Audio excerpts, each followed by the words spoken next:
Okay, the music is fading out, so I'm wondering if that means that, we're gonna get started. Griffin, if you wanna cut the music, we will begin the call. Welcome to everyone. Thank you for joining us for this debate on the path to an accountable party. My name is Mia Inoue, and I'm a DSA member from Central Hudson Valley DSA, Mid-Hudson Valley DSA, and I'm a member of DSA's National Political Education Committee. Just a quick note before we get started, if you need or would like captions, there should be a button on the bottom of your Zoom window that says Show Captions. If you aren't already a member of DSA, you can also join us at dsausa.org/join. The National Political Education Committee hosts calls like these regularly on different topics to expose our members to the range of political opinions in the organization. We also produce curricula materials with readings and trainings about how to host a socialist night school, which you can find at education.dsausa.org. Today's call is about elections and what sort of organization we need to win socialism. Some of the main sources for DSA's growth in recent years were Senator Bernie Sanders' presidential campaigns in 2016 and 2020. We've elected DSA members across the country to city councils and to state houses, and there are even a handful of national representatives associated with DSA. All of this energy and visibility means that it makes sense that there are also many different opinions about our electoral organizing within the organization. So how do we defend democracy while fighting for transformative changes to our society?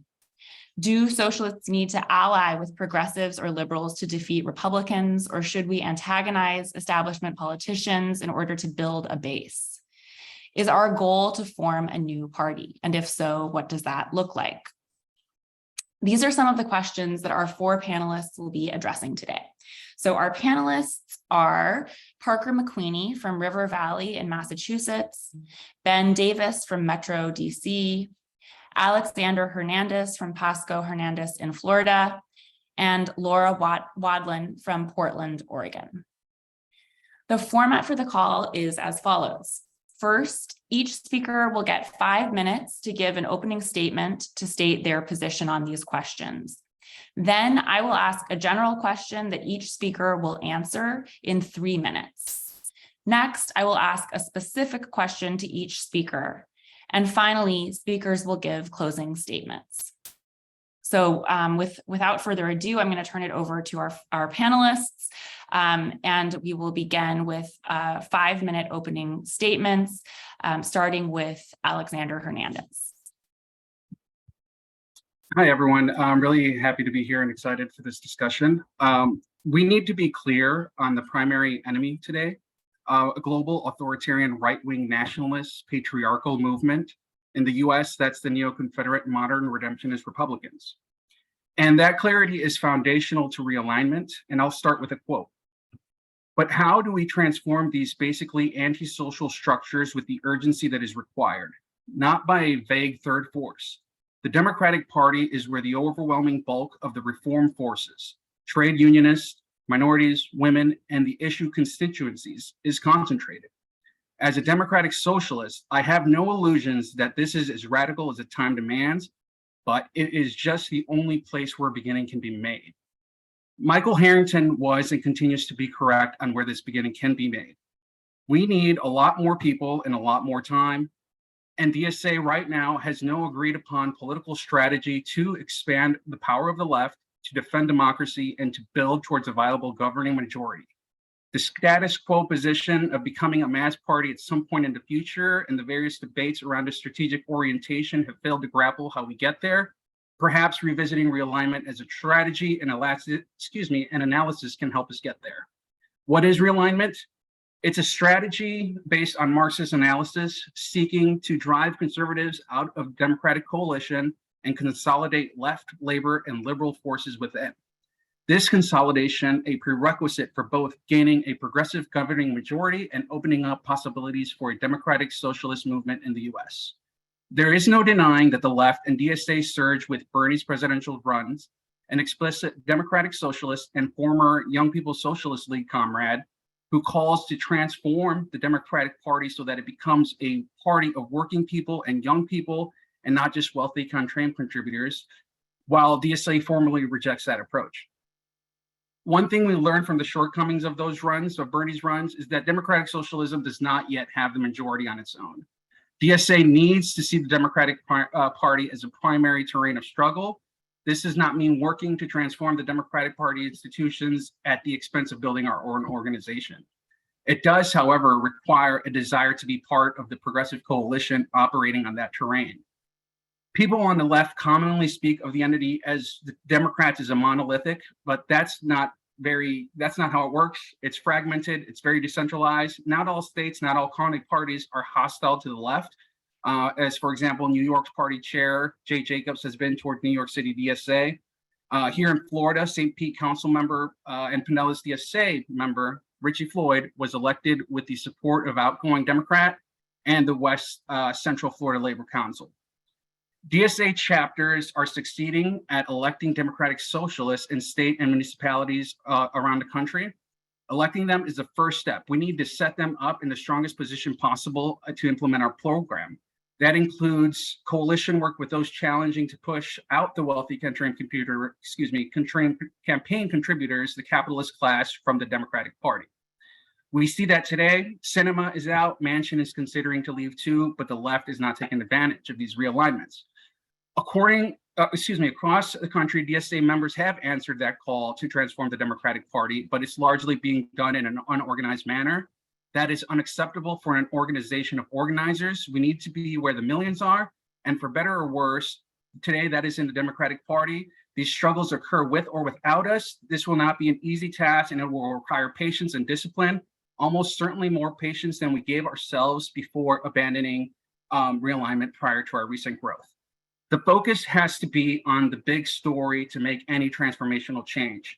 And realignment strategy offers a clear grounding to tell that story and avenues for a variety of tactics for every committee, working group, and member to plug in. It fills the voids left by the current debates by making clear a strategic orientation for at least the next decade. I'd say more, and realignment gives DSA a clear orientation from which to expand our power, defend democracy, and build towards a governing majority. Thank you. Thank you so much, Alexander. So our next speaker is Ben Davis. Hi.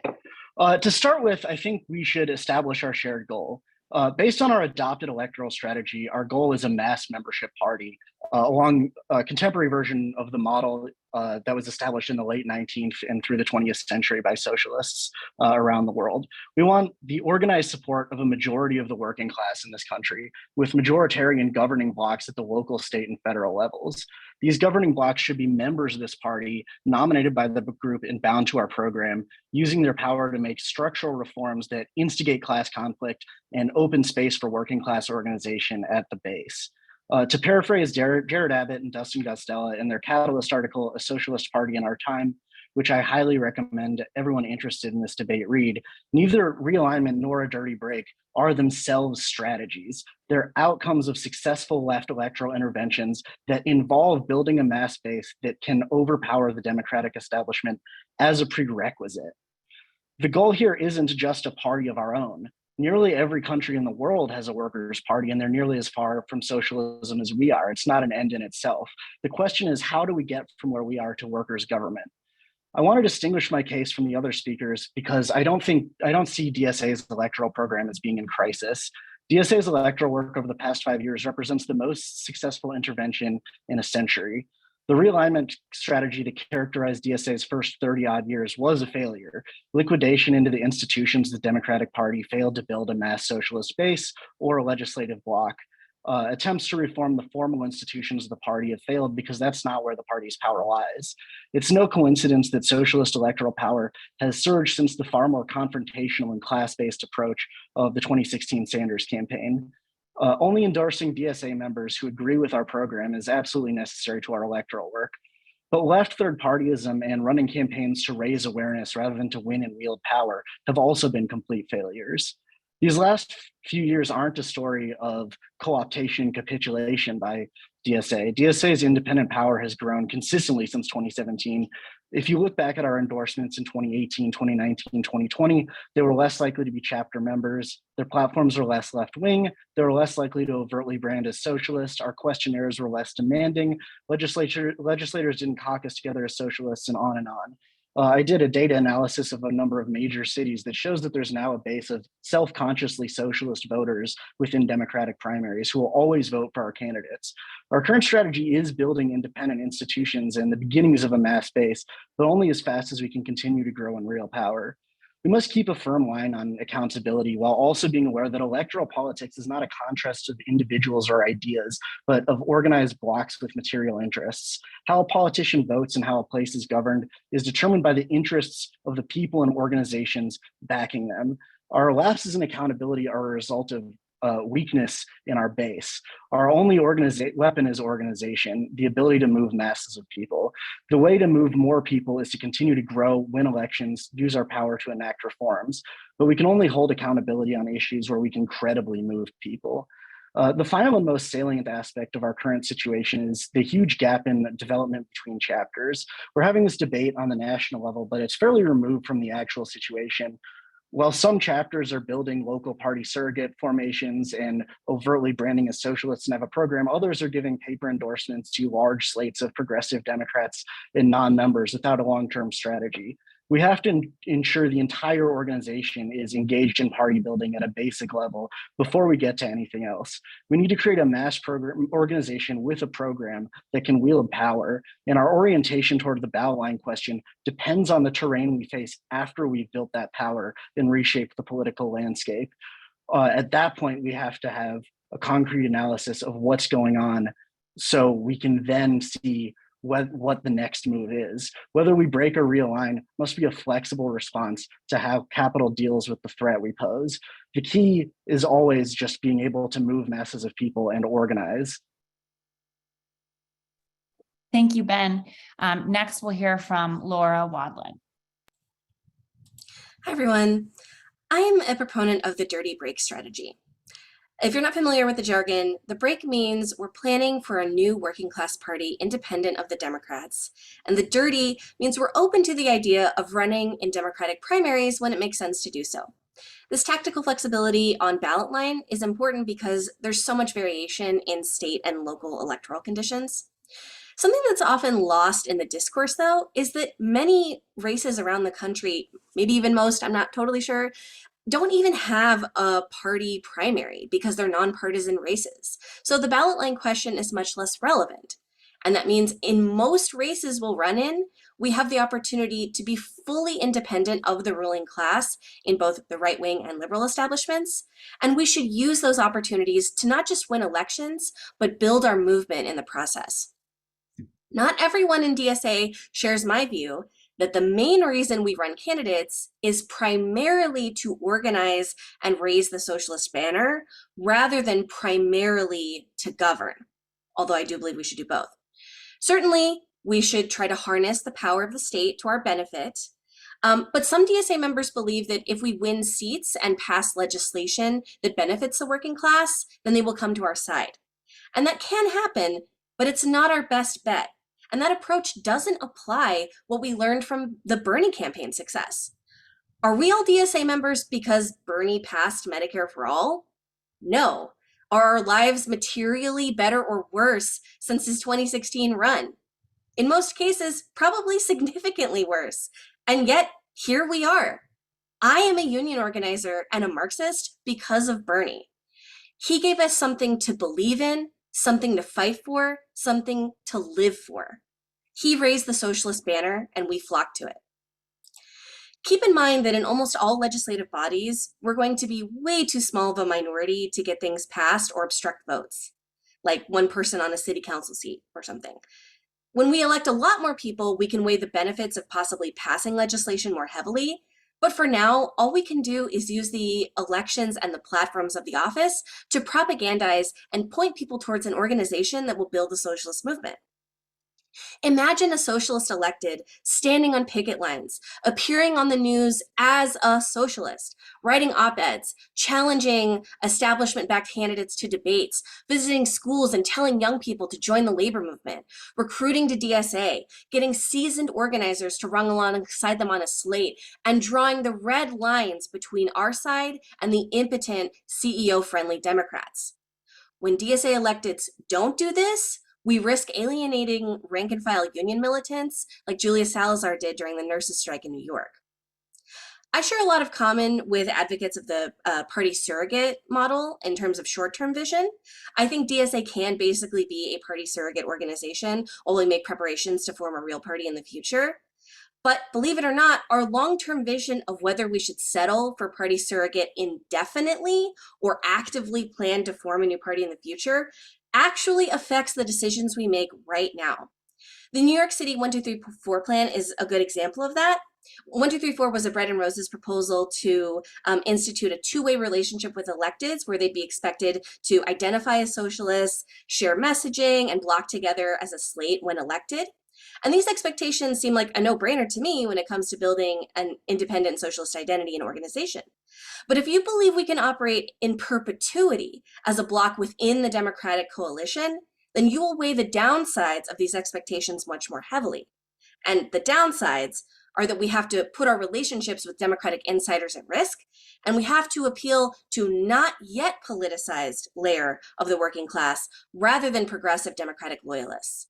But those steps are unavoidable if we're serious about transforming the world into a socialist one. Thank you, Laura. And finally, we'll hear from Parker McQueeney. All right. Hi, everybody. Thanks so much for having me here. I would say that I probably am a little bit closer to Laura here, although I think there are conceptions where the dirty break and where the party surrogate kind of work with each other and also work with my conception.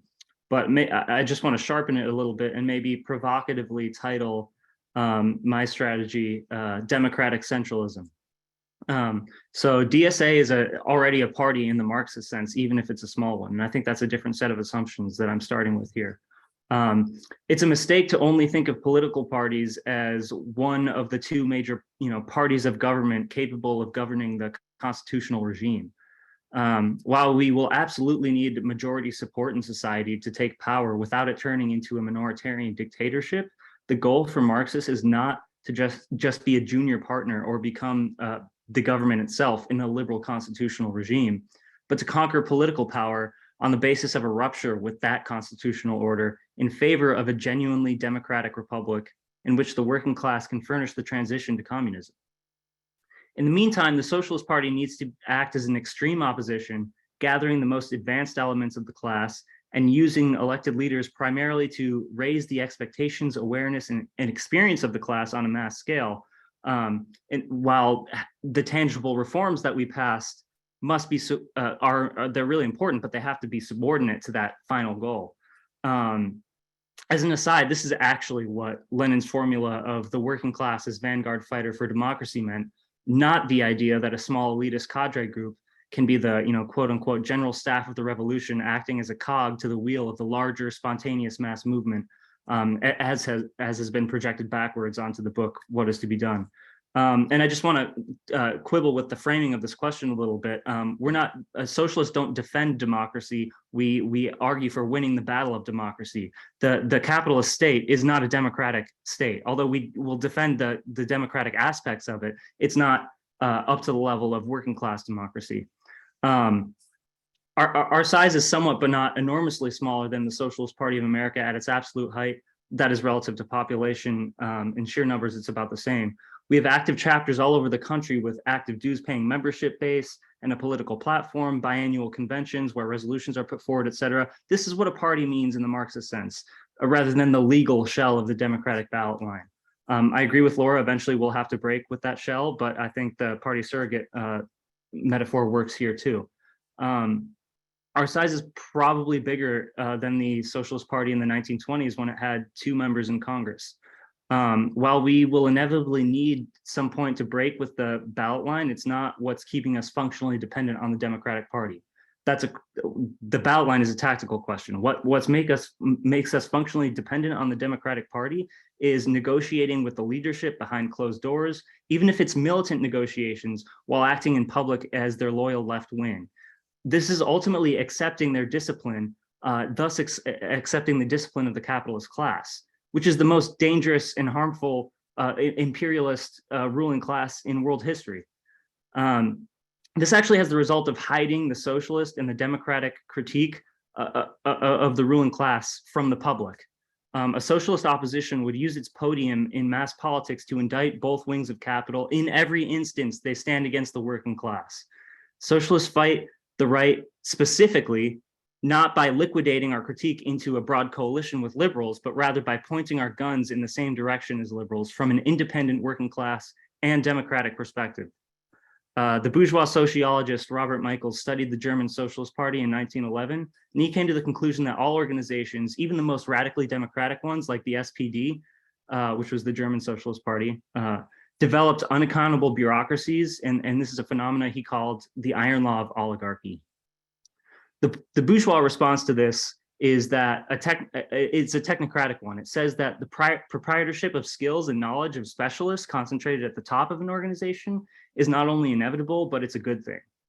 The anarchist response is that it's inevitable, and thus we have to do away with centralized organization itself, that it's anathema to democracy.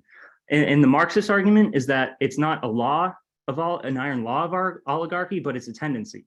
And our response comes from the older kind of radical democratic Republican tradition that focused on collective leadership with rotation and recall, opposition to separation of powers, and other checks on leadership from the mass base. This is what Marxists started to call democratic centralism. The term came about in the Russian movement in 1904, first used by the Mensheviks, actually, when they witnessed the scandal of a socialist MP in Germany violating the principles of voting against the naval budget. Okay, I'm running out of time here, but you can see where this is going. Thank you, Parker. So now I'm going to ask one general question for everyone, and you'll each have 3 minutes to respond. So the question is, at our 2021 convention, DSA members voted for a resolution committing to build, quote, a working class party, a mass democratic political organization capable of taking state power with a strategy for social transformation. That same resolution also committed DSA to continue our, quote, successful approach of tactically contesting partisan elections on the Democratic ballot line while building power independent of the Democratic Party apparatus. How would you amend or make more specific these points of DSA's electoral strategy? Or how would you propose that we implement these points better or more effectively? And I'm going to start, we're going to start with Laura on this question. So Laura, you have 3 minutes to respond. I was in favor of the Dirty Break Amendment at the 2021 convention. So that's how I would amend it. But specifically, I think getting clear about what our expectations for electeds are is really important, because we don't want the type of relationship that most NGOs have with electeds, where we help them govern, we turn out votes for them, but ultimately it's a one-way relationship. They are not actually organizers for our banner. We need organizers in chief. We need a lot of them. And that's hard to do when the people who are running are mainly thinking about, getting endorsements from like Sierra Club or League of Women Voters or whatever it is, like all these other organizations, and they're pursuing power in office based on their relationships with people when they get in office, other insiders. And you really saw this as an example when New York City was debating the 1, 2, 3, 4 plan, and some of our already elected officials that are DSA members were saying, we can't do these things because it'll put in jeopardy our relationships with other insiders. And so I would like for DSA to get clarity about where we derive our power from and what our expectations are, because it's very hard to go backwards once people already have adopted a very different theory of change. I'd also say we should think more seriously about nonpartisan elections and what our plan is to maybe start experimenting with not running in the Democratic primary sometimes. I think in most cases, it's still going to make sense to run into the Democratic primary. I think that is actually a good opportunity to propagandize and put our banner forward, but we should be open to trying new things.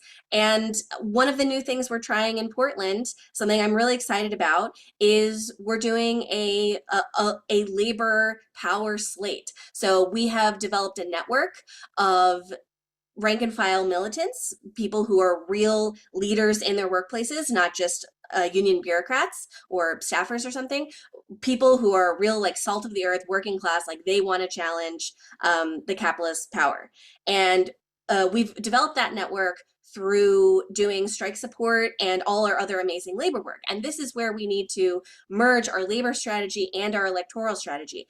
How can DSA have such a reputation and be such a moving force in the labor movement that we can actually recruit some of those people to join DSA, and not only that, but run for office as a slate of people who are putting forward labor power as the path to transforming society. Thank you, Laura. Next up is Alexander. So yeah, on this one, I voted in favor of the resolution unamended. It was presented as a consensus resolution. I think consensus is good, especially in a big tent organization, and the resolution called for this independent party at some point in the future, which I think is important. I think we focus a lot on the horizon and utopian rhetoric, that we don't focus on tangible wins that we could win here in the now. We want to reinvent the wheel when it's more like we need to bottom line the organization that exists. We need more people, we need more time. We need to build a democratic socialist bloc, for our electeds. Those have to exist. I mean, we see the inherent weaknesses of the Progressive Caucus now. It's time for a democratic socialist bloc. We're currently today working with some of the realignment forces, be it the Working Families Party, Sunrise, and others, and it make Justice Democrats. They've got a bunch of folks, some of our members, some of our people, some of our cadre, I would argue, and we should be focusing on how do we make those folks have a caucus for themselves instead of creating caucuses where we're trying to, figure out what to do with the organizations and the clubhouse, as it were. I think we need to figure out how to maneuver the power where it is. And we focus too internally. And this is one thing I see happening, because we'll have convention, and within a matter of months, weeks, your chapter will turn around and try to alter whatever that decision was. And then a couple months later, so it's another report, either the chapter or at another level, national organization or another convention, there's a change to the status quo of some way. And we need that time to be consistent, to build relationships and talk to people. We should be showing up for our cadre. We should have been all out for Cori Bush when she came out to expel the seditionists. That would have been a heck of a campaign. But instead, we were silent. The left was timid about 1-6, and I think we should have been clear-eyed. That's the the white supremacist neo-redemptionists that we're dealing with today. And I think that's my time. Thank you. Thank you, Alexander. Next is Parker. Yeah, I guess on all the tactical questions, I'm a little bit less interested in discussing those with our limited time. I would just echo everything Laura said. On the street, and I think it was a tragedy that we didn't vote for the amendment to the electoral resolution. And for me, that was a minimum, right? I wrote a resolution called Tribunes of the People. Look it up. It modeled what I consider democratic centralism. And I just want to finish my point about this. What I mean by democratic centralism is not the type of organization that Eric London, for example, belongs to. That's what I would call bureaucratic centralism. That's it comes from the 1921 resolution in the Comintern, which instituted a ban on factions, and that was the creation of leadership controlling the membership rather than the other way around, which is how it originally started. As far as that goes, what democratic centralism is about in its original conception was specifically to discipline representatives like Max Schiphol of the German Social Democratic Party, who voted in favor of naval budgets after the Socialist Party said, we're not going to vote for any military or naval budgets of the Prussian military state. Just to go back to Eric London's point, yes, I explicitly condemn the votes for the proxy war in Ukraine. It's awful. So was the rail vote. The problem is that we don't have this policy of genuine democratic centralism rather than bureaucratic centralism, as Eric's group has. There are some arguments that we don't have enough power to do this. I reject that idea. I think this is a crypto-anarchist idea of socialism from below, that we can only force our electeds to do stuff when we have millions of members to be able to do it. I think there's a reason that these people describe themselves as democratic socialists rather than progressives. I think they, identify with our movement to a certain degree, and we should kind of have the ambition and confidence to, what Lenin said, dare to win. We have to put forward an ambitious vision, and it's not up to the mass movement for us to kind of stand behind. Socialist politics is about standing in front of the mass movement and claiming, leadership of it to a degree. The Social Democratic Party, which I keep going back to, because it was the biggest and most successful Marxist movement in the world that basically made the Russian Revolution possible, right? So what happened there were two elected parliamentarians, August Bebel and Wilhelm Liebknecht. They were about the same size as we are currently when they were elected. And through their agitational work and the other work on the ground of the couple thousand members of the party at that point, they were able to grow into a party of millions that was capable of posing the question of class power. So right now, we're not capable of posing that question. Our goal is to concentrate the most advanced sections of the working class around the question of working class rule of society. I'll leave it there. Thank you, Parker. And finally, Ben. Yeah, so in terms of the actual resolution, I think it was pretty much good. It's pretty much the position I'm putting forward. If we were to change it, like the actual wording, make it more specific, I would take an approach that connects it with other elements of the work we do, I'd like DSA to have an actual program that's clear rather than our big platform that's extremely long. Something like 10 points that we can emphasize that actually spur people to action. And I agree that we need to be very clear about our expectations for candidates and how they govern. Right now, we're not very clear about that, and it's caused a lot of problems. And bringing up labor is also very important because both realignment or a break or whatever happens will necessarily involve realigning organized labor with us and with the socialist movement and building those relationships. So I guess broadly we need a more holistic approach. But the big thing is that the resolution, like what it says at the national level, we can write anything and pass anything. And there's a big disconnect between that and the actual work that we're doing at the chapter level. And so that's what really needs to change is we need to build up our electoral program at the national level. We need to build more and more independent infrastructure, more fundraising capacity, more staff, more organizers involved to be able to run as DSA independent campaigns that don't rely on anyone else. And we need to have a situation where small chapters actually pay attention to the national strategy, try and implement the national strategy, and see this see themselves as building DSA nationally as a party rather than just doing local work, endorsing progressives in the area or whatever. We need to be actually connecting chapters with regions and states with the national level.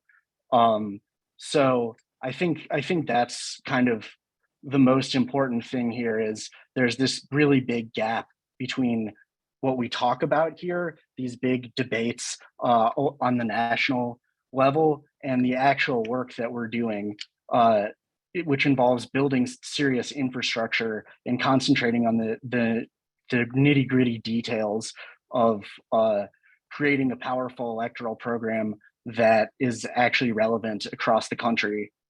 So that's pretty much where I'm coming from there. Thank you, Ben. So now I'm going to ask each panelist an individual question, follow-up question, and everyone will have 3 minutes to respond. So I'm going to start with Parker. So Parker, you have argued that your vision for using elections in order to rally the working class behind a radical political program is inspired by the origins of the socialist movement. Are there more recent successful examples that you can point to? What explains the comparative absence of this approach in the US? And what are the barriers to implementing it? That's a really good question, and I think a hard one to answer. The answer is that I don't think that there is an example, a perfect example necessarily of the socialist movement doing this recently. Part of this is also I'm a Philistine, I only speak English, so I think there's probably a lot of really important stuff going on in Latin America specifically.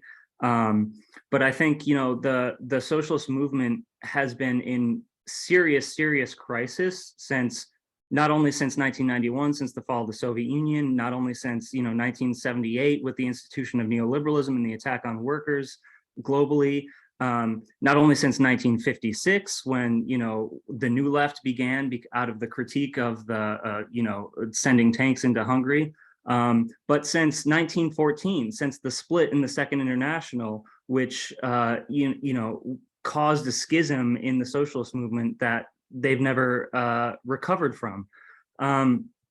So I guess to think about this for a minute, there are very successful mass socialist parties, especially in Latin America, that I think we can look to. But I think we have to, and there are socialist parties that have effectively raised the question of a new constitutional order. The problem is we kind of have to go beyond the liberal conception of a constitutional order for a kind of political order that the working class can effectively rule from. And I don't think that can happen in a single country, especially a small one. Revolutions usually happen in international waves. So I think our task at this point is to kind of build up the capacity of the class through party building, through oppositional electoral stuff. And you know what? There are examples of even the squad acting oppositionally, and they should be applauded for it when it happens. There is a great example of Bernie Sanders, who at times acted extremely agitationally and oppositionally. I'm thinking of when he showed up to the 2016 primary debates and said, wait a minute, and defended the Cuban education system rather than just fall into the trap of anti-communism. So I think there are lots of smaller examples of this kind of oppositional approach that we should take, but we kind of need to institutionalize it through building democratic socialist and office committees at all levels, that sort of thing. I'm not in New York where they have experience with this, so I can't really speak to the kind of tactical on the ground questions, but that's it for my time. Thank you. Thank you, Parker. Next, Laura. Laura, you have advocated that we run dedicated DSA members as Democrats in order to build up our base before forming a new party. How will we know when to execute a break with the Democrats? What factors have to be in place to form a viable new party? That's a great question. I do want to quibble with it real quick. I haven't advocated that DSA members run as Democrats. We should run as Democratic Socialists like Bernie did, just in the process of the Democratic primary, just so we're all clear. But yeah, I think that is a very difficult question to answer. I think when we start experimenting with not running in Democratic primaries, when that option is available to us, I think that'll tell us like how successful it's been. And we can't actually make that determination if we haven't started trying. I lean a lot on my experience in the labor movement. When we start organizing a union, we don't know, are people going to be into it? Are people ready for that? Are they prepared for the backlash that's going to come from the employer? Are enough people really going to vote yes? Are people really even into this job? It's hard to know. But if you say, well, we have to get there first, and then we'll start talking about it, you're never going to have a union. You have to actually start working towards it and start talking to people about it, experimenting with it, doing smaller actions on the shop floor to build up for it. It's those structure tests and the raising consciousness that gets us closer. I think union support for breaking with the Democratic Party is going to be a major factor. Can we get major forces in the labor movement? And I'm not saying get the president of the AFL-CIO. I understand that that's not who my primary audience is here, but real rank and file leaders. I'm thinking core members in the Chicago Teachers Union, or there are nurses unions that have major leaders that can actually move people into action.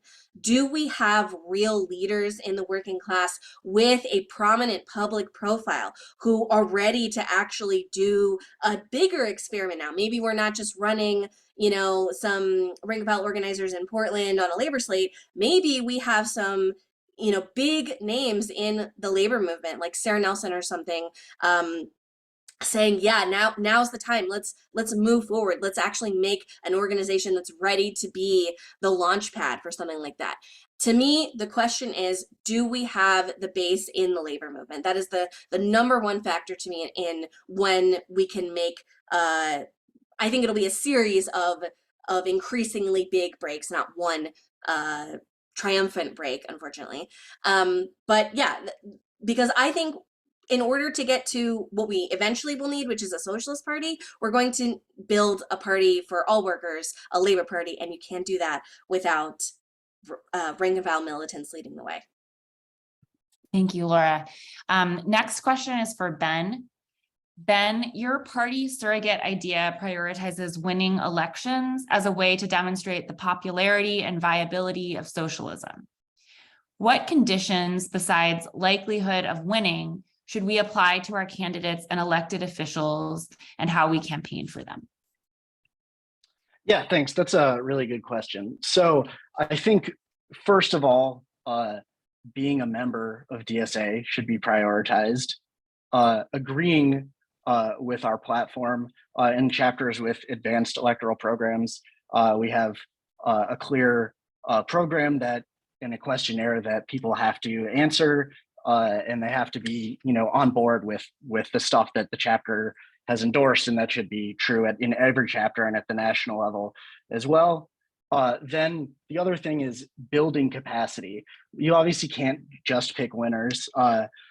Some like the Bernie Sanders campaign didn't win either time, but was one of the biggest things to happen to the socialist movement in this country in a century, because it was able to build capacity. It was able to build organizers. It was able to harness the beginnings of a mass movement.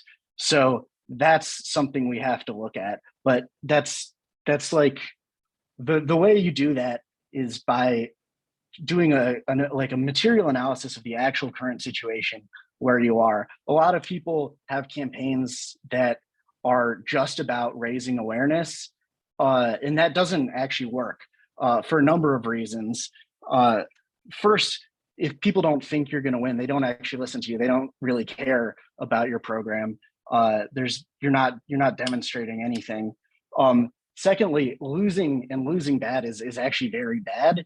It hurts our ability to wield power. People only listen to you and can only be affected by you, be it the state or other actors and institutions that we want to be able to put pressure on, based on how they assess your ability to project power. So, getting like 10% of the vote in a primary election is bad because people don't respect your ability to project power or move people. So it is actually very important to win for those reasons, but it's also important to win and govern, because through governing at the local level, at the state level, at the federal level, we're not really close anywhere except the local level, which is where we have to target most now.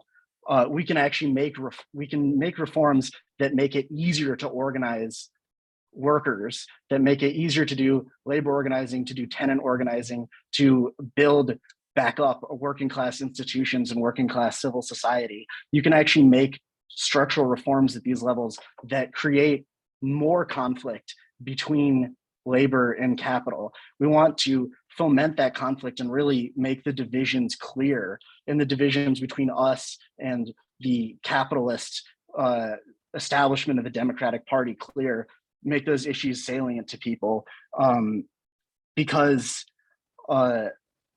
that will grow the movement, and that will grow us as a party, which I agree with Parker that we actually are a party currently. And when we talk about a party surrogate, we have to think about that. So I think governing is really important. I think just standing there and waving our flag is not enough. There have been many attempts at that in history, and it's just not as useful as actually taking and wielding power on behalf of the working class, and in a way not to reform our way to socialism, because that's not possible, but to use the state and the contested terrain of the state as a tool to open up space for the socialist movement and to build ourselves. Okay, you're over time, Ben, so I'm going to cut you off. Right. Thank you, though. Final question is for Alexander, and then we'll give everyone an opportunity to give some closing remarks. So Alexander, you made the case that the Republicans are an existential threat to the possibility of electoral democracy in the United States. If the natural home for people opposing the right is the Democratic Party, why should socialists talk about socialism instead of becoming dedicated Democrats? Why do we need our own organization? Oh, well, because we want to change the world, and obviously, we have to dismantle capitalism to do that. But first, we have to start where we're at. And unfortunately, right now, we only have, I think it's 9% self-identifying as socialists in this country. So we need a lot more people again, and I can't stress that point enough. We need less than 100,000 people. I'm sorry, we're still a sect. If we go down the path of democratic centralism at this point in time, we are going to turn into a cult. So I feel that right now the big thing to do is, in fact, focus where it's at. Begin where we have our people, where our message is clear, and push, be behind those people 100%. That they're our tribune right now. So that's in essence where there's that growth. We are democratic socialists. That's key now, and time has changed. I mean, Bernie changed that. That is the big thing, and we need to follow those leads from folks that have been saying this realignment strategy for years and chipping away at it. It's got to be very patient. I in my piece I make the example of the rights fight to strip bodily autonomy from folks. That was a patient movement. The Southern strategy, 40 plus years, chipping away. Now they're entrenched in power. I mean, they had to step up, capital and white supremacy. But regardless, this was a strategy that they stuck to, moving the party in their direction.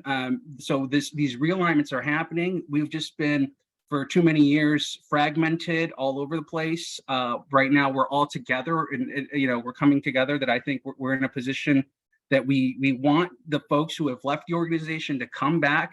We want them to feel like this is a place where we can grow together and make the change that we talk about happen, not a place where we are fighting it out for our ideas to be the hegemonic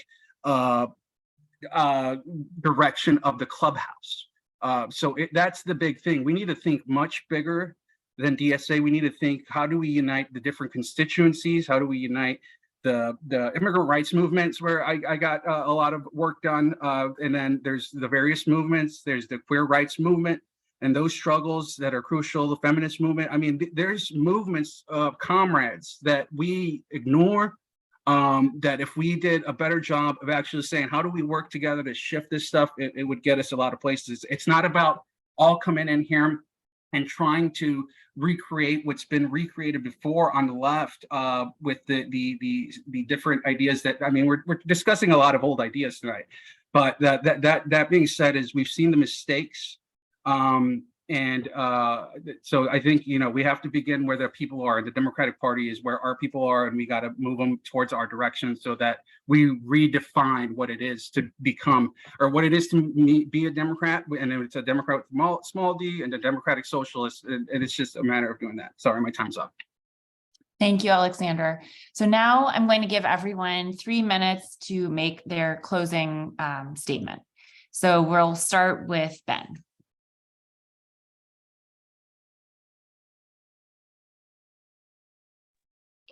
Thanks. The Democratic Party is a specific realm of electoral struggle that's not directly comparable to internal party elections in social democratic parties in other countries, nor directly comparable to elections that take place entirely outside a party structure. The Democratic Party is far from a party as traditionally understood in other countries. It doesn't have a membership base, a program, or real mechanisms for internal democracy or strong formal party organizations. So in this sense, the party is essentially impossible to take over at either the local or national levels. But the structure also creates opportunities because the party has little direct control over who participates in and wins its nominating contests.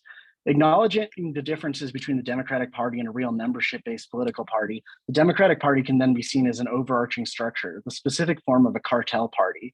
The party, rather than a formal structure, exists as a constellation of consulting firms and non-governmental organizations that answer to capital and are isolated from the democratic structures of a traditional political party.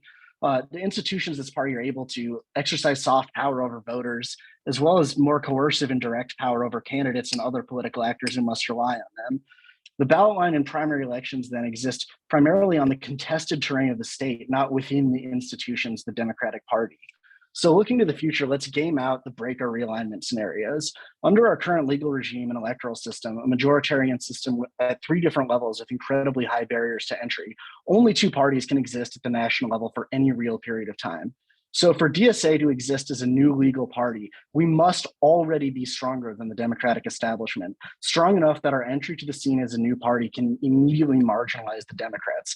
But at this point, we've already won a majority of the Democratic base and could displace them from their own ballot line. So this may be useful depending on the political situation and laws at the time, but it's both a question for a future and ultimately not that important, primarily a branding exercise. The legal structures of the party don't actually control the ballot line, the state does. So no matter what we use, the candidates nominated by our Democratic Party structure will still have to win primaries either way. The people not supported by our party will be able to hijack our ballot line without support from the formal party, as they do with the currently existing ones. No matter what ballot line we're competing under, the forces of capital will be able to compete on the same terrain, and we have to maintain the structures of the party surrogate no matter what. The alternative scenario here, where our party and Democrats coexist, requires electoral reform and our focus on that. But why is that a goal? The proportional system that would allow us independence requires a majority to agree with our position to even institute. But beyond that, makes a federal governing majority for socialist politics significantly harder than under the current majoritarian regime. The countries that have proportional systems and independent socialist parties are nearly as far from socialism as we are, and many are having the same debates we are. The more successful European parties in the GUE, NGL group are still junior coalition partners to social democratic parties. The way the Left Party in Sweden or the Red Greens in Denmark or Blocko in Portugal operate is not all that different from the way the Squad operates in relation to the establishment of the Democratic Party. Fundamentally, having an organized majority of workers is a prerequisite for anything we want to do, and is far more important than the specific legal structure our party takes and how we interact with the state in that way. A new ballot line isn't the end in itself. Over time now. Organized working classes. Yep. Great, thanks. Next is Parker. All right, so yeah, thanks everybody. I want to address a few points. DSA is not a sect. I mean, it's still very small proportionally to our population, but you know, and we're going to need majority support in society. But as every good Marxist knows, history doesn't move in a gradual line like this. It moves in leaps and starts. You know, I'll throw out another $5 term, punctuated equilibrium. You know, that's the basis of, you know, what we call historical materialism, that, you know, weeks happen, you know, that quote, there are decades where weeks happen, yada, yada. You know, I think, you know, I'm just going to reiterate, I stand for a strategy where our electeds, our tribunes stand as oppositional tribunes of the people. And I think, you know, there's actually a good example of this in the United States, which is like the radical Republicans of the Civil War era, Thaddeus Stevens and co., who really set forth for the democratic revolution. They didn't set out to govern, they set out as an opposition. And, you know, between the carrot and stick method of, you know, pushing ahead, the rest of the, you know, bourgeois class had to triangulate to kind of meet them where they were at as they, you know, moved with the mass movement. The other option, the Popular Front strategy, where the socialists make an alliance with one part of the capitalist class, has subsumed the entire strategy of the parliamentary left over almost 90 years. And I think it's been a failure.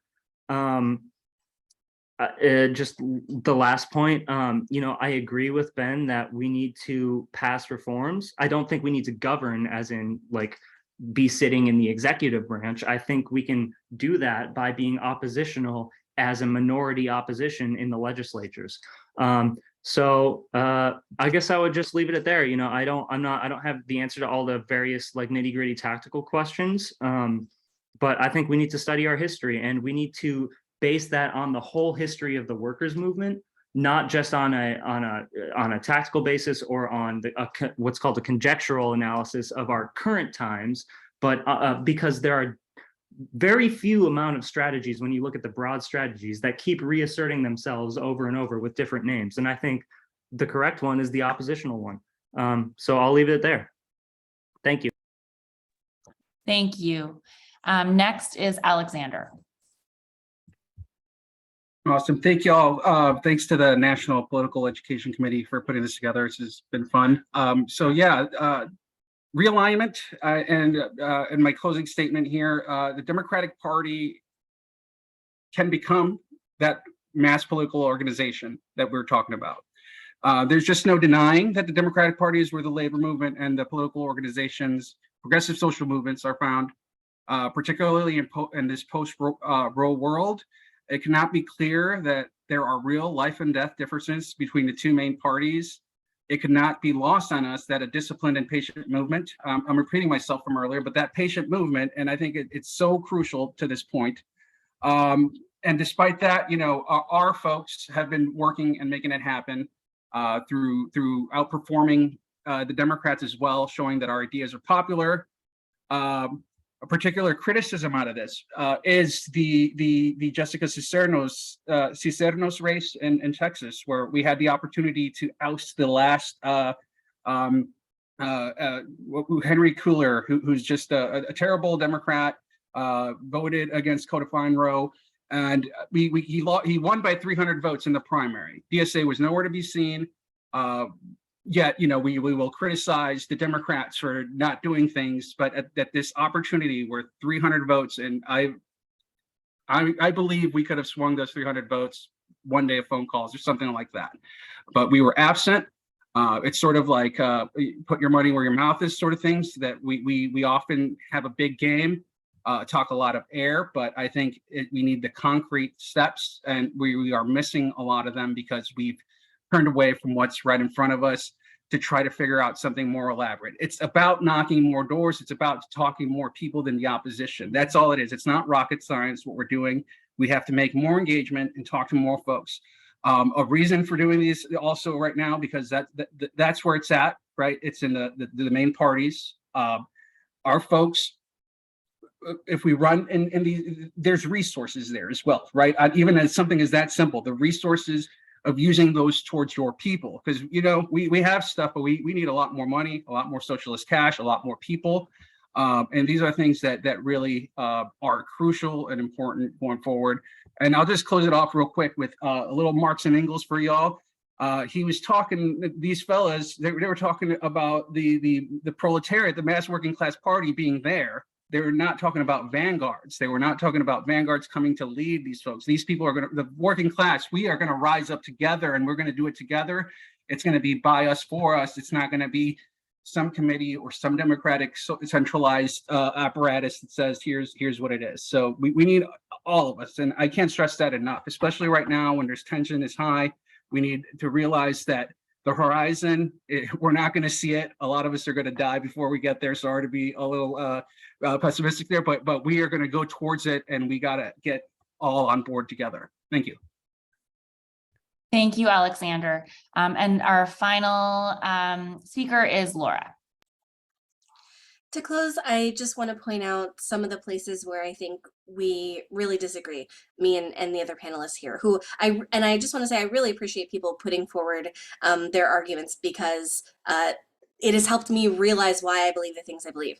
So I actually used to agree with the realignment strategy. In fact, I was part of a group of DSA members, socialists, who tried to basically do entryism into our local county Democratic Party. And it did not go very well. And that was because the party, the people who actually attended those meetings were mostly retired people who were upper middle class and had endless amounts of time to make life hell for anyone who would challenge Democratic electeds. It was extremely unproductive, extremely demobilizing. I cannot possibly imagine asking working class people to funnel into that organization. Whereas organizing in a union, organizing in DSA, although yes, as we all know, DSA has its issues, it is nothing like organizing in the Democratic Party. And I'll also say that a lot of my politics come from my experience in the labor movement. And I want to give you a quick anecdote from that. And I really highly encourage everyone to get experience in the labor movement, because it has actually taught me a lot about party politics. So last year, I ran on a slate in my union for officer positions, alongside some of my coworkers who were unsatisfied with the collaborationist approach of our union leadership. And we were ambitious. I ran for president against a 10-year incumbent. There was a serious risk of me losing. And we put our platform out there. We talked to our coworkers about what it would mean to strike, even though we knew that definitely not a majority of our coworkers were yet on board with striking or with, you know, some of the class struggle stuff we were talking about. We knew that we were minoritarian so far. And I did lose. I'm not president of my union. And yet, because we took a risk and because we used the opportunity of an election to put our politics forward, and because we acknowledged that maybe was more important than absolutely ensuring a win for officer seats, we have been able to build a contract action team that is preparing my union for a strike. So I know that's not exactly the same as party building, but it goes to show that yes, you have to actually be willing to lose sometimes in order to build something for the next election that can put the socialist banner forward and really build our movement and build a greater level of organization. Thank you, Laura. So we're at the end of our call. I want to thank everyone for coming out tonight for this important discussion, and also thank our panelists for all of the thought and work that they put into preparing their remarks. We really appreciate the opportunity to hear these diverse perspectives. And thank you to Griffin and other members of NPAC who organized this event. Please stay tuned for future debates and events like this from the National Political Education Committee, and hope that everyone has a great night and an excellent weekend. Take care, y'all.